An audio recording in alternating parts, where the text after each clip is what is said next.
Bonjour Elisabeth. Bonjour Cécile, bonjour Patrick, bonjour à tous. Alors, parmi les idées pour lutter contre l'abstention, on en a beaucoup parlé cette semaine, et moraliser aussi la vie politique. Eh bien, il y a cette hypothèse, cette idée qui a été lancée par Anticor. Est-ce qu'il ne faudrait pas interdire aux personnes condamnées de se présenter à des élections, Elisabeth Lévy? Oui, alors pour moi c'est une fausse bonne idée, pour être gentil, qui ressurgit régulièrement. Et la dernière fois, donc, c'était dans Le Monde par Béatrice Guillemot, qui est la directrice d'Anticor. Et elle demande donc qu'on ne puisse se présenter qu'avec un casier judiciaire vierge, en tout cas, de condamnation pour délits économiques et financiers. Eh bien, non, c'est vraiment une très mauvaise idée. D'abord, ce n'est ni aux juges ni aux associations d'imposer des critères moraux à l'élection, même si le juge peut prononcer des peines d'inéligibilité, ce qui est déjà discutable, mais le seul souverain, le seul qui décide, c'est le peuple, c'est nous.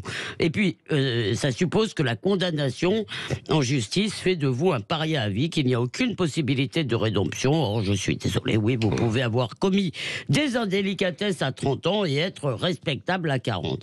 Et puis, si on commence comme ça, on ne s'arrêtera pas là. Vous avez déjà entendu, on en parle au hashtag on en parle, oui, que des néo-féministes veulent que tout homme accusé ou soupçonné, même pas condamné de crime ou de délit sexuel, soit interdit d'élection, ce qui est une façon de ressusciter la sinistre loi des suspects de Robespierre. Oui, mais alors, Elisabeth Lévy, comment, par quel moyen pourrait-on moraliser la vie politique? Alors, je vais vous choquer, mais parce que vous partez du principe que c'est ça l'urgence de moraliser. Eh bien, moi, je ne suis pas sûr du tout que la sécession électorale d'une moitié de la France soit une question de morale. Alors, bien sûr, Madame Guillemot dégaine un sondage chez Vipov selon lequel 65% des personnes interrogées pensent que les élus sont corrompus et un quart professe du dégoût pour la politique. D'ailleurs, ils ont raison. C'est dégoûtant, la politique, comme toutes les affaires humaines, et peut-être même encore plus.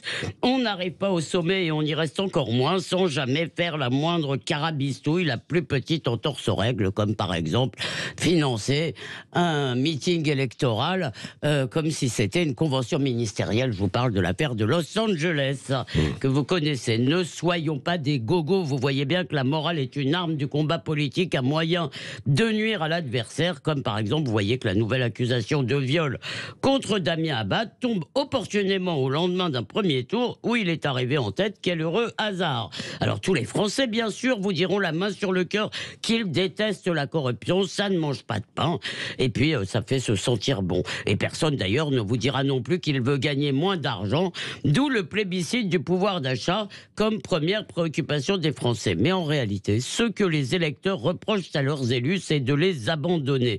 Comment les habitants de la colline du Crac à Paris pourraient-ils croire à la politique? Et puis si par exemple les Balkany, Patrick Balkany a plusieurs fois été réélu, malgré ses frasques, si je puis dire, c'est qu'une ville agréable à vivre vaut peut-être quelques accommodements pour beaucoup d'électeurs, et que les peuples ne veulent pas être gouvernés par des saints, mais par des gens capables d'agir sur le réel. Bon, qu'est-ce que vous en pensez? Eh bien, vous pouvez réagir 0826 300 300 et nous en débattrons éventuellement, si vous le voulez, tout à l'heure.